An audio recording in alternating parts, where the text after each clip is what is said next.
नमस्कार आप सभी को। CBSE board exam class 10th और 12th की सीरीज में आपका स्वागत है। आज हम क्लास 10th के क्वेश्चन पेपर का डिस्कशन करेंगे। उससे पहले हम लोग सीबीएसई का 2025 एग्जाम के लिए जो कोर्स स्ट्रक्चर है उसको समझ लेते हैं।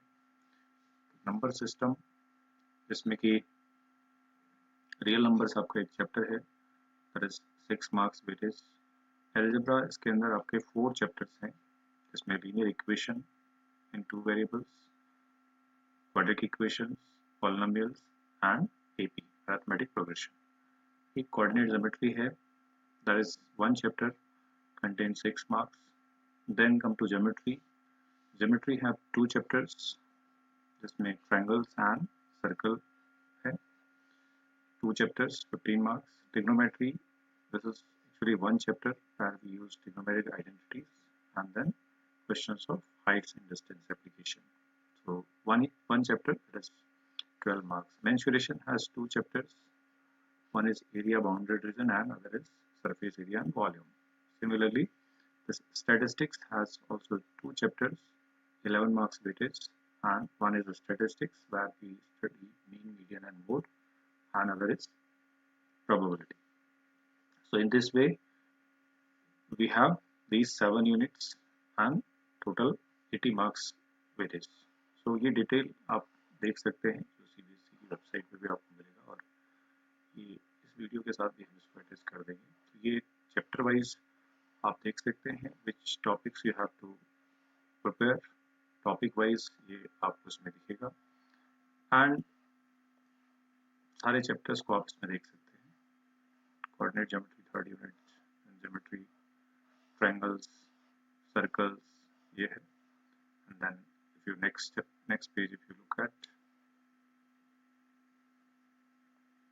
ये हमारे पास है heights and distance, mensuration and this probability तक ये हमारे पास है। तो ये पूरा सीबीएसई का जो सिलेबस है वो। अब आज हम जो है एक क्वेश्चन पेपर डिस्कस करेंगे जो कि सीबीएसई का ही सैंपल पेपर है 2025 के लिए। उसके क्वेश्चंस को हम डिस्कस करेंगे और कुछ पॉइंट्स भी साथ में डिस्कस करेंगे। तो आइए उस क्वेश्चन पेपर को डिस्कस करें। ये सीबीएसई का 2024-25 के एग्जाम के लिए सैंपल पेपर जैसे कि हम देख पा रहे हैं, 10th क्लास 10th। आज हम बेसिक पेपर डिस्कस करेंगे, इसका कोड 241 है एंड 80 मार्क्स का क्वेश्चन पेपर है। तो इसका डिस्कशन करेंगे। तो इसमें किस तरह से क्वेश्चंस आए हैं और उनका सॉल्यूशन, साथ साथ में जो इम्पोर्टेंट कॉन्सेप्ट्स है वो हम डिस्कस करेंगे। तो देखिए, सबसे पहला जो क्वेश्चन है, look at this first. HCF of 3 raised to the power 3, 5 square, 2 and 3 square into 5 cube into 2 square and 3 raised to the power 4, 5 into 2 raised to the power 3. तो HCF हमको पता करना है। तो HCF के लिए हमें मालूम है कि HCF जब हम पता करते हैं तो हम हर टर्म में से जो मिनिमम पावर है, 3 की पावर 3, 3 की पावर 2 और 3 की पावर 4, जो मोस्ट कॉमन है यानी हाईएस्ट कॉमन है, that is 3 raised to the power 2. 3 raised to the power 2 ये आ जाएगा, multiplied 5 square, 5 cube and 5. So the highest common is 5, so least power ही लेनी होती है, 5 हो गया, and then 2, 2 square and 2 cube, तो 2 हमारे पास आ जाएगा। तो इसको हम अगर सिंप्लीफाई कर लेंगे, so 9 5 या 45, 2 जा 90, so 90 is the correct option. इस फर्स्ट का ऑप्शन बी जो ऑप्शन है, that is the correct option. Look at the second question. Second question देखते हैं। Second में क्या है? The system of linear equations represented by the line L and M. So ये L line है और ये M line है, and we can see easily that these two lines are intersecting at 0,2 intersect कर रहे हैं। So जो intersecting lines होती हैं, intersecting lines,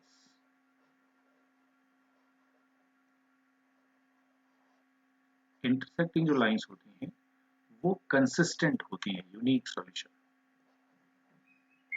consistent with unique solution, consistent with unique solution, यही इसका ऑप्शन है। So option A is the correct option. Second question. Now come to third question. Third question देख लेते हैं. थर्ड में क्या कहा है? The value of k for which this quadratic equation kx square, इस इक्वेशन को देखना है ध्यान से, does not have real solution. Does not have real solution. So as we know, for real solution की कंडीशन अगर आपको मालूम है तब आप not real के लिए समझ पाएंगे real solution. So for real solution we know b, that is discriminant, should be greater than equal to 0 and no real roots में d less than 0. तो no real roots हो जाते हैं. इसमें greater than में real and distinct roots होते हैं, equal to 0 में real and equal roots होते हैं. But ये कह रहे does not have real roots. So does not have real root means this is the condition.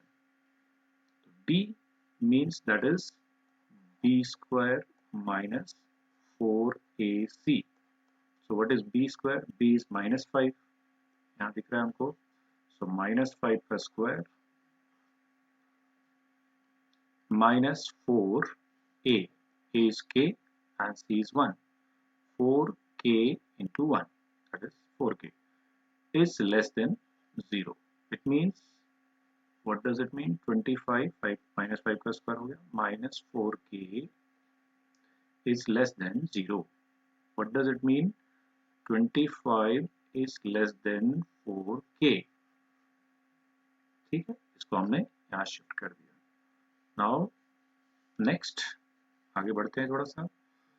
अब क्या करेंगे, इसको यहाँ से हम देख लेते हैं. What we get, this 25 upon 4 is less than k, means k is greater than 25 upon 4. 25 upon 4, that is approximately you can say k is greater than 6.4, 6 are 24, 1, 4, 6.25.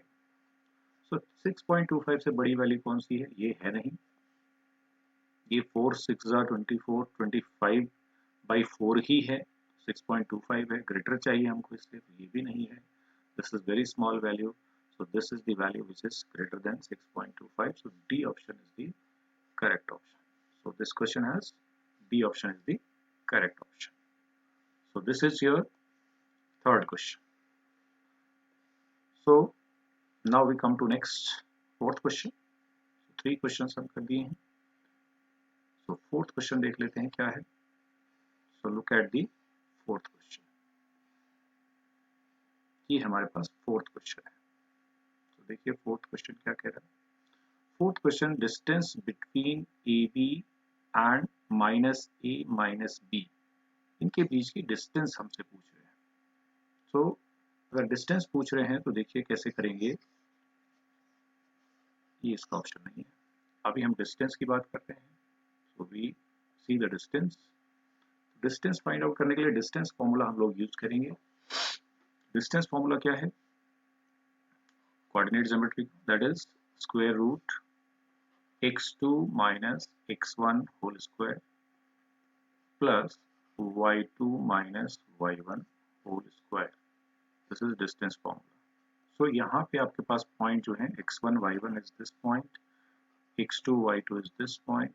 सो हम सिंपल कैलकुलेट कर लेते हैं. So minus a minus a, so this is minus a whole square plus minus b x2 minus x1 whole square. So this we see, ये कितना हो जाएगा? square root of minus 2a square, that is 4a square, and then minus 2b square, that is 4b square. So 4 common ले सकते हैं और उसको बाहर निकाल सकते हैं रूट से. तो this 2 root a square plus b square. So which option? Option is C. C option is the correct option for this fourth question. Now look at the question number 5. Question number 5 देख लेते हैं. Question number 5 देखेंगे तो in the given figure PQ and PR are tangents to the circle centered at O. तो ये PQ and PR, ये जो देख पा रहे हैं ये दोनों जो है टेंजेंट्स हैं and centre is at O. and this angle is 35, QPR. This angle is 35 given, and you have to find out angle QOR. ये एंगल पता करना है. So as we know, tangent और जो रेडियस है, tangent is perpendicular to radius, ये हमने पढ़ा हुआ है, तो ये कॉन्सेप्ट भी आप समझते जाएं साथ साथ. टेंजेंट इज परपेंडिकुलर रेडियस, ये angle 90, so this angle is also 90. now we look at this quadrilateral, ये पूरा quadrilateral देखेंगे, PQOR, ये 90 और 90 180, तो ये हो गया. तो 360 में से 180 आप निकाल दें, फिर 180 बचा, जो 180 में से आप इसको माइनस कर लेंगे, दैट इज 35. ये 5 और ये 7 4 145, so 145 D option is the correct option. So question number 5 has the option D is the correct option. Now look at question number 6. Question number 6 देखते हैं. ये क्वेश्चन है, triangle ABC is similar to triangle PQR. इसको समझने के लिए आपको एक छोटा सा ट्रायंगल समझना होगा पहले, तब ये समझ में आएगा कि ट्रायंगल किस तरह से हमारा इसमें ये सिमिलर होगा. ट्रायंगल को समझ लेते हैं. ट्रायंगल ABC, तो एक ट्रायंगल ABC है, ऐसा समझ लीजिए, ये ABC similar to triangle PQR, दूसरा ट्रायंगल PQR है, ये हो गया. This is triangle similar. Similar है तो फिर क्या होना चाहिए, साइड्स का प्रोपोर्शन होना चाहिए. तो AB this side and this side in proportion, that is AB upon PQ. AB upon PQ should be equal to BC this side upon this, BC upon QR. अब आपके क्वेश्चन में 3AB is equal to 2PQ है, तो यहाँ से आप समझ लीजिए कि AB की वैल्यू आपके पास क्या है, या AB अपॉन PQ क्या है, वो आपको यहाँ से दिख जाएगा. तो मैं यहाँ पे लिखता हूँ उसको, देखिए यहाँ से आपको AB अपॉन PQ कितना मिलेगा. PQ को हम यहाँ लाएंगे, 3 को यहाँ ले जाएंगे, 2/3 है. So this is 2/3 AB upon PQ. So we write 2/3 here, and then BC आपको इसमें देखिए length of QR is, BC आपको 10 गिवन है, तो BC आप 10 डालेंगे, जो कि आप इसमें देख पा रहे हैं, ये है 10, BC 10, QR फाइंड आउट करना है. BC की जगह 10 लिखते हैं एंड QR हम फाइंड आउट करते हैं. ये देख लीजिए कितना हो जाएगा, QR will be 30 divide by 3, 30 divide by 2, 30 divide by 2, ये 3 यहाँ मल्टीप्लाई हो जाएगा 10 के साथ में, और ये 2 डिवाइड में आ जाएगा, तो ये 15. 15 ढूंढ लीजिए कहाँ पर है, किस ऑप्शन में 15 है, बी ऑप्शन. तो 6 का B option is the correct option. ठीक है, यहाँ तक हो गया. आगे बढ़ते हैं. Question number 7. क्वेश्चन नंबर 7 पे आ जाते हैं. So look at question number 7. ये क्वेश्चन नंबर 7 है. तो क्वेश्चन नंबर 7 को अगर देखें तो हम देख पा रहे हैं कि ये, हम थोड़ा डिलीट कर देते हैं. तो क्वेश्चन नंबर 7 समझते हैं क्या होगा. So look at question number 7. 3 cot A is equal to 4. तो आप समझिए कॉट कैसे पता चलेगा हमको, कॉट कैसे समझाएंगे. कॉट आपका इस तरह से, ये ट्रायंगल है, राइट ट्रायंगल, ये A है, यहाँ पे एंगल बना हुआ है, this is suppose B and C. So cot A means this angle. Cot A इसका पूछा है, तो ये हमें दिया हुआ है. कॉट A कितना दिया हुआ है, कॉट A इस क्वेश्चन में 4/3 है. 4/3, 4 मतलब हो गया बेस, कॉट में बेस अपॉन परपेंडिकुलर 3 है. 3 का स्क्वायर 9, 4 स्क्वायर 16, तो 9 16 25, तो ये 5 आ जाएगा. पाइथागोरस यूज कर लेंगे यहाँ पे, तो पाइथागोरस से हमें 5 मिल गया. अब हमें क्या पूछा है, सेक. तो सेक क्या होता है, सेक होता है सेक ऑफ एंगल दिस ए. सेक हो गया हाइपोटेन्यूज अपॉन बेस. कॉस का अपोजिट है, कॉस बेस अपॉन हाइपोटेन्यूज है. बेस hypotenuse है 5, base है 4, 5/4. So 5/4 is the A option. So A option is the correct option. Look at question number 8. 8 question को देख लेते हैं.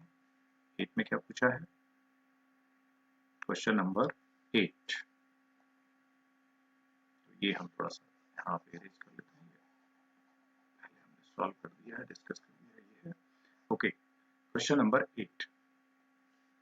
इन figure BAC is similar to BAC, तो B ढूंढते हैं, BAC, तो C पे देखिए 90 डिग्री है, तो आपका जो दूसरा ट्रायंगल होना है उसमें D90 होना है, सो D90, सो D90 आपका यहाँ पे देखिए C है लास्ट, सो D को आखिर में होना चाहिए, तो D आखिर में दो जगह दिख रहा है आपको, तो ये ऑप्शन तो आपके नेग्लेक्ट हो गए पहले।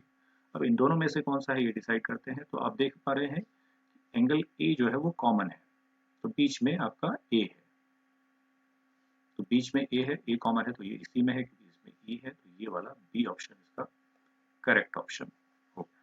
ये ऐसे भी आपको चीजें देखनी होती हैं, किस तरह से सिमिलर ट्रायंगल का कॉन्सेप्ट यूज करके आप ये बताएंगे। नेक्स्ट क्वेश्चन, ये हम हटा देते हैं, ये इसलिए क्वेश्चन के सॉल्यूशन की चीजें। Okay, come to next. ये देखिए HCF आपको गिवन है, LCM पूछा है नंबर्स का, तो यहाँ पे हमको एक रूल मालूम है HCF और LCM के केस में, HCF into LCM is equal to product of numbers, product of numbers, ये आपको याद होना चाहिए। तो LCM निकालना है तो product is divided by this HCF, तो यहाँ पे प्रोडक्ट को HCF से डिवाइड कर देते हैं, इसको यहाँ पे करके देखते हैं।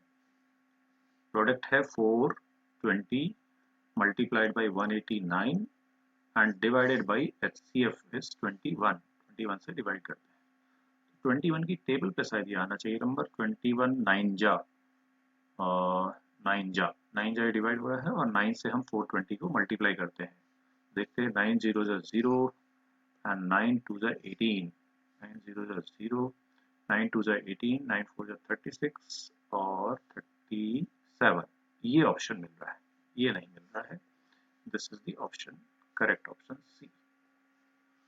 ठीक है, 9 से मल्टीप्लाई करना है, 9 0 0, 9 2 18, 1 carry, 9 4 36, 37, so this is the correct option. Look at next question. Next question देखते हैं, क्वेश्चन नंबर 10। क्वेश्चन नंबर 10 देख लेते हैं, 10 में क्या कहा है देखिए, इस क्वेश्चन को समझते हैं, इससे पहले हम ये थोड़ा सा रीड कर लेते हैं ताकि हमको स्पेस मिल जाए क्वेश्चंस को का सॉल्यूशन चेक करने के लिए। आई होप ये क्वेश्चन आप समझ रहे होंगे और कुछ कुछ कॉन्सेप्ट भी हम साथ में डिस्कस कर ले रहे हैं। तो ये क्वेश्चन नंबर 10 पे हम पहुंच गए हैं, fourth term from the end of this series, तब एंड से पूछते हैं तो एंड को ही ए मान लेते हैं, दैट इज 49, और इन जनरल जो कॉमन डी है इसमें पहले वो देखें क्या है, D is second term minus first term, -5 -8, ये A2 - A1, ये है -5 + 8 दैट इज 3 तो तब है जब आप सही से चल रहे हैं, यानी इस ऑर्डर में चल रहे हैं, यहाँ से फर्स्ट टर्म से ही चल रहे हैं, बट आप रिवर्स आ रहे हैं, इधर से आ रहे हैं एपी में, इसको रिवर्स कर दीजिए, इसका साइन बदल दीजिए, सो डी हो गया -3। देन फोर्थ टर्म, तो फोर्थ टर्म पूछा है A4 होता है A + 3D, A है 49 + 3 × -3, ये आपको 49 - 9 that is 40 is the correct option, so B option is the correct answer. तो ये हमारा ई क्वेश्चन हो गया, question number 10। Now the question is in given figure if this triangle is similar to this then angle OAC, इसके लिए हमें figure देखना पड़ेगा इसका, तो फिगर देख लेते हैं। तो पहले हम इसको थोड़ा सा इरेज कर लें, कर लेते हैं। Okay, now come to the complete question. ये हमारे पास given figure OCA similar to OBD है, तो हम पहले क्वेश्चन देखें, 11 क्वेश्चन का फिगर देखते हैं। फिगर देख लीजिए, ये हमारा 11 क्वेश्चन, यहाँ पर ये है 11th क्वेश्चन, क्वेश्चन नंबर 11 का फिगर। जरा हम इसको पहले इरेज कर लेते हैं, ये हम कर चुके हैं। So we have discussed questions, so erase it, so we can understand easily what is actually given. ठीक है, ये हमारे पास क्वेश्चन है, ये इसका ऑप्शन है, ये हमारा पिछला क्वेश्चन हमने सॉल्व किया था उसका दिखा रहा है। ओके, यहाँ पर आ जाते हैं। तो ये हमारे पास देखें क्वेश्चन नंबर 11 का फिगर ये है। तो हमें क्या बोला है इस क्वेश्चन में, पहले देख लें। इस फिगर में हमको कहा है कि दिस ट्रायंगल, ठीक है, ये हम एक बार देख लेते हैं इसमें क्या पूछा, क्या कहा गया हमसे। तो आप वापस एक बार देखेंगे तो ये जो क्वेश्चन है यहाँ पे शुरू हो रहा था हमारे पास, कहाँ पर, 11 क्वेश्चन, ये OCA similar to OBD, OCA similar to OBD, OCA similar to OBD हमें कहा गया है इसमें, OCA similar to OBD, OCA, देखिए इसको नोट कर लेते हैं, OCA similar to, OCA similar to OBD, OCA, ये है OCA, this triangle is similar to triangle OBD। तो जाहिर सी बात है, जब जिस तरह से सी एंगल यहाँ पर है, यहाँ पे बी है, तो ये सी एंगल जो है इस बी के इक्वल होगा, तो ये सी और बी इक्वल होंगे। और ये जो एंगल है ये वाला, ये 58 होगा, तो यहाँ पे 58, यहाँ एंगल यहाँ है, तो जो ए पे जो एंगल बना इधर देखिए और इधर देखिए, तो डी के एंगल के बराबर है, तो एंगल ए तो यहाँ पे 58। अब इसमें हमें ये देखना है कि हमसे पूछा कौन सा एंगल है। पहले पूछा एंगल जरा देख लें क्या है, कौन सा एंगल हमसे पूछा गया है। क्वेश्चन 2 पेजेस में है, नेक्स्ट पेज में जाना पड़ेगा। OAC एंगल हमसे पूछा है इसमें, तो OAC पर आते हैं वापस। OAC एंगल क्या है देख लेते हैं, ये हमारे पास फिगर है OAC, OAC 58 हो गया, OAC ही पूछा है, यही एंगल पूछा है। ये जिस तरह से हमें दिया हुआ है कि OCA similar,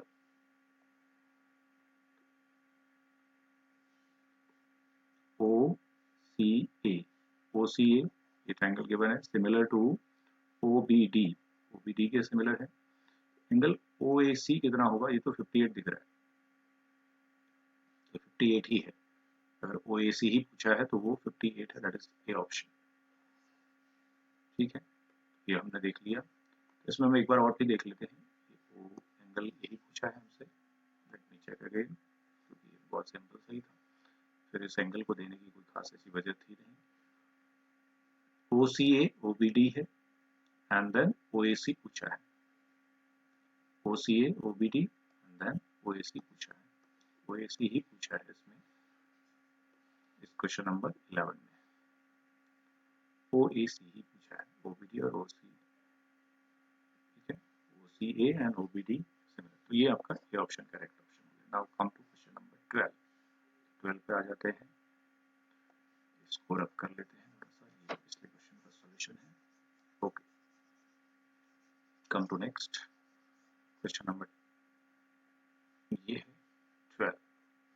perimeter of triangle is given 38, the length of AP is equal to, अब आपको मालूम है tangent from extreme points are equal, यहाँ से यहाँ तक की डिस्टेंस और यहाँ से यहाँ तक की जो डिस्टेंस है ये हम x मान लेते हैं, दोनों इक्वल है। एंड दिस इज 6, तो ये भी 6 होनी चाहिए क्योंकि ये टेंजेंट फ्रॉम एक्सट्रीम पॉइंट है, ये 8 है तो ये भी 8 होनी चाहिए, tangent from extreme points are equal. और पेरीमीटर हमको गिवन है, perimeter is sum of all the sides, तो sum of all the sides that is AB BC and AC, that is 38। तो हम सम कर लेते हैं, AB है x+6 प्लस ये 6 + 8 14, BC प्लस ये 8 + 6 8 + x इज 38। यहाँ पे आप सॉल्व कर लीजिए, 2x and 14 and 14 28 is equal to 38, so 2x is equal to 38 minus 28, that is 10, x is equal to 5। तो हमसे पूछा क्या है, AP is 5, so 5 is the correct option or answer, and B is the correct option. तो इस तरह से question number 12 complete हो गया। Now to come to question number 13। 13 पे आते हैं। तो हम पहले इसको रब कर लें पुराने सॉल्यूशन को पहले से किया हुआ है, इसको हटाते हैं, तब देखते हैं 13 क्वेश्चन में क्या पूछा गया है। हम 2 सेक्शन में इस पूरी वीडियो को कंप्लीट करेंगे। एक बार हम एमसीक्यू क्वेश्चन सारे डिस्कस कर ले रहे हैं और नेक्स्ट वीडियो में हम फिर बाकी के क्वेश्चंस को डिस्कस करने की कोशिश करेंगे। ठीक है, ये हो गया हमारा क्वेश्चन नंबर 13 को देख लेते हैं। 13 1 माइनस 10 स्क्वायर 30। तो 1030 की जो वैल्यू है 1030 ये याद रखनी है। 1030 की वैल्यू होती है 1/√3। यही वैल्यू हमने यहाँ पे डाल करके इसको सिंप्लीफाई करना है। So this is 1 minus 10 square 30 that is 1/√3 square divided by plus 1 plus 1/√3 whole square. इसको सिंप्लीफाई करते हैं। सिंप्लीफाई करेंगे तो क्या होगा 1 minus 1/3 1 minus 1/3 divide by 1 plus 1/3 3 1 जा 3 minus 1 that is 2/3 divided by 3 plus 3 1 जा 3 प्लस 1 4/3 3 कटता है 2/4 बचता है जो कि 1/2 हो जाता है। अब 1/2 हमने देखना है इसमें से किसकी वैल्यू है, cos 60 या sin 60। sin 60 √3/2 होता है। ये 1 10 स्क्वायर 60 ये तो √3 का स्क्वायर 3 हो जाएगा, तो cos 60 बच जाता है जो कि 1/2 होता है। A option is the correct option. इस क्वेश्चन का जो ऑप्शन है वो A option is the correct option. आगे बढ़ जाते हैं। क्वेश्चन नंबर 13 कंप्लीट हो गया। Now come to next question, question number 14। Question number 14 देखते हैं। Total surface area, total surface area, इसको भी हम अरेंज कर दें। ये हम कर चुके हैं पहले क्वेश्चंस को डिस्कस। ओके, क्वेश्चन नंबर 14 पे हम पहुंचे हैं। Total surface area of solid hemisphere, ये सिंपल आंसर है। हेमीस्फेयर जब होता है तो आपको ये उसका टॉप भी लेना होता है, ये हिस्सा। स्फेयर का जो सरफेस एरिया है स्फेयर का 4πr² है और हेमीस्फेयर का total surface area, total word use किया है, टोटल सरफेस एरिया इसका हाफ यानी 2πr² ये इसका एंड देन πr², तो 3πr² होता है। ये याद रखना है। So C is the correct option. Question number 15 which of the following can not be the probability. Probability किसी भी इवेंट की 1 से ज्यादा नहीं हो सकती और 0 से कम नहीं हो सकती। तो यही वैल्यू 1 से ज्यादा दिख रही है तो ये ऑप्शन नहीं हो सकता, तो option D is the correct option. किसी भी इवेंट की जो प्रोबेबिलिटी है वो greater than equal to 0 and less than equal to 1। 0 होना इम्पॉसिबल है, 1 होना सर्टेन है, 0 और 1 के बीच में ही रहना चाहिए। ये बाकी सब नंबर 0 और 1 के बीच में है बट ये बियॉन्ड है। So D option is the correct option. Question number 16 the roots of quadric equation are. तो इसके रूट्स निकाल लेंगे तो उसके लिए डी निकालना पड़ेगा। डी है b² माइनस 4ac। इसको चेक कर लेते हैं कितना है। तो बी आपका ये है, तो -4√3 का स्क्वायर माइनस 4√3 का square minus 4 into A is 3 and A 4 into 3 into 4 देख लेते कितना है। 16 3 जा 48 एंड माइनस 4 4 जा 16 3 जा 48 0। तो ये 0 डी 0 होना मतलब real and equal roots. B option is the correct option. ठीक है, डी लेस देन 0 होता है तो नो रियल रूट्स होते हैं, तो ये वाली कंडीशन है no real. And rational and distinct roots जब होते हैं तो वो डी ग्रेटर देन 0 होता है उसके लिए, और ये इरेशनल रूट्स तो होने नहीं है। ये हो गया। ठीक है, रूट्स में आ सकते हैं ये रूट्स बट डिस्टिंक्ट रूट्स की बात करते हैं तो हम ये ले लेते हैं, but real and equal roots में D equal to 0। Okay, next question, इसको थोड़ा सा इरेज कर लें तब आगे बढ़ते हैं। ये डिस्कशन हो गया हमारा। Come to next question, question number 16 तक डिस्कस कर दिए हमने। क्वेश्चन नंबर 17 पे आ जाते हैं। Question number 17। ओके,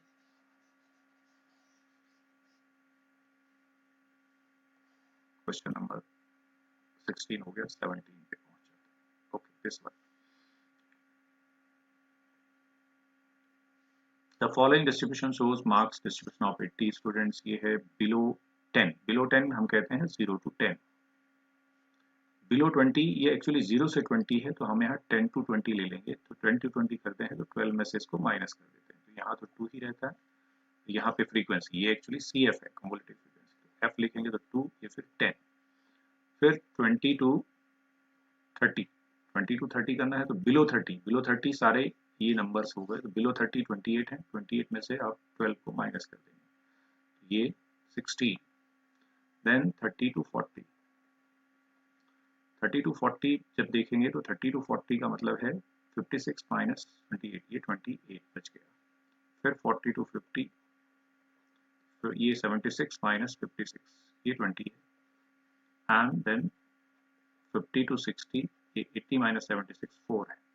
और ये चेक भी कर सकते हैं आप, इस लाइन का सम जो है वो 80 आना चाहिए, तो ये एक्युमुलेटिव फ्रीक्वेंसी है. सब मीडियन क्लास, तो टोटल 80 है, 80 डिवाइड बाई 2 हम देखेंगे वो होता है 40, तो n/2 चेक करना होता है. ये 40 हमको CF की टेबल में देखना है, CF में 40 हमें यहाँ 28 तक डेटा है, यहाँ 56 तक है, इसमें मिल जाएगा, तो ये क्लास हमारा 30 to 40.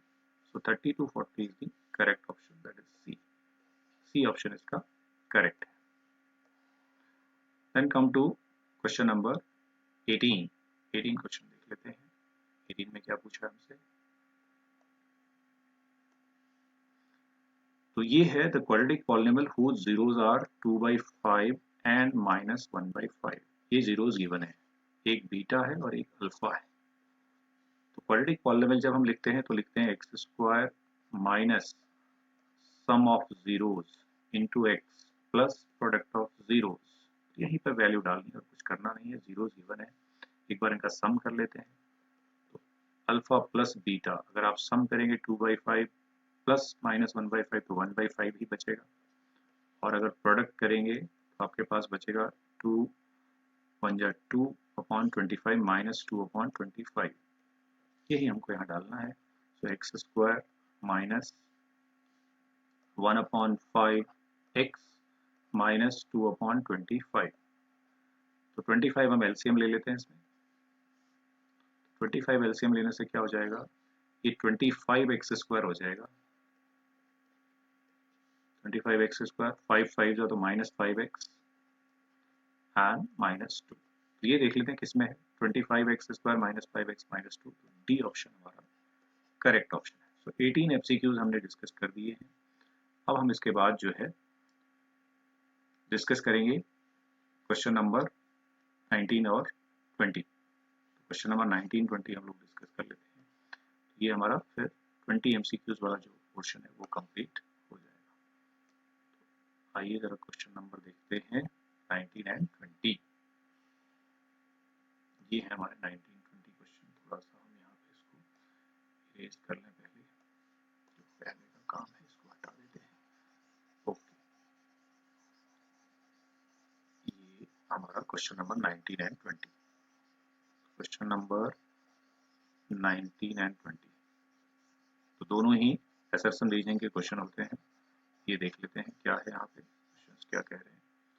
तो ये है क्वेश्चन नंबर 19 और ये 20. एसर्शन रीजनिंग में हमको देखना होता है कि किस तरह से हमारे क्वेश्चंस में अगर दोनों assertion and reasoning both are true and reason is the correct explanation of A, दोनों ट्रू हैं but reason is not correct explanation of A, assertion true reason false, assertion false reason true. यही देखना है. तो सबसे पहले देखते हैं सीक्वेंस -1 -1 -1 इज एन AP.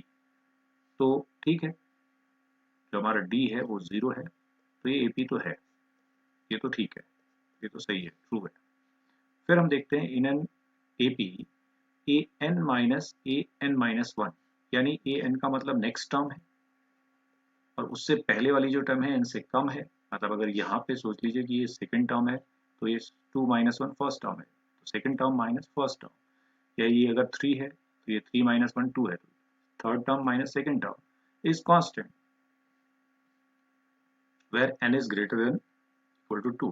तो सेकंड टर्म से ही शुरू करेंगे, तो ये बिल्कुल सही बात है. तो हमने यहाँ चेक किया है कि ये second term minus first term का जो डिफरेंस है वो 0 है. ये भी 0 है, सारे डिफरेंसेस 0 हैं, तो ये हमने AP कहा। और AP का जो ये रीजन है ये क्या है, ये बिल्कुल सही है, यानी कॉमन डिफरेंस बता रहा है कि कांस्टेंट होता है, तो ये करेक्ट एक्सप्लेनेशन भी है, तो इसका ऑप्शन ए ही होना चाहिए। ठीक है, क्वेश्चन नंबर 19 का। And then come to question number 20। Question number 20 को देखते हैं। एसर्शन क्या है, 2 प्लस √3 मल्टीप्लाइड बाई √3। तो अब √3 को आप अगर अंदर मल्टीप्लाई करेंगे तो ये हो जाएगा 2√3 प्लस 3, क्योंकि √3 और √3 3 हो जाएंगे। ऑफ कोर्स ये क्या है, एक इरेशनल नंबर है, बिल्कुल सही है। The product of two irrational number is always irrational. ये थोड़ा सा ध्यान से देखना है, टू इरेशनल नंबर्स का प्रोडक्ट ऑलवेज इरेशनल होता है कह रहा है। तो एक एग्जांपल देता हूँ, एक इरेशनल नंबर ये है और दूसरा इरेशनल नंबर भी यही है, तो √2 और √2 का जो प्रोडक्ट है वो 2 है, जो कि रेशनल है। ये कह रहा है कि product of two irrational number is always irrational, तो ये फॉल्स है। पहला तो ठीक है, ये ट्रू है और ये फॉल्स है। True assertion is true but reason is false, तो इसका ऑप्शन सी होना चाहिए। तो ये हमने आज कोई जो 20 क्वेश्चंस हैं आपके सैम्पल पेपर के वो डिस्कस किए हैं।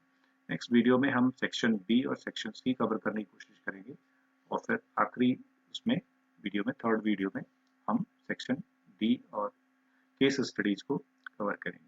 तो ये चूंकि पूरा क्वेश्चन पेपर है 3 आवर्स का, तो हमने इसके फर्स्ट 20 क्वेश्चन जो कि सेक्शन ए है उसको डिस्कस किया है, कुछ आपके कॉन्सेप्ट्स को क्लियर करने की कोशिश की है। तो नेक्स्ट वीडियो का वेट करेंगे जिसमें हम सेक्शन बी, ए और सेक्शन सी के क्वेश्चंस को डिस्कस करेंगे।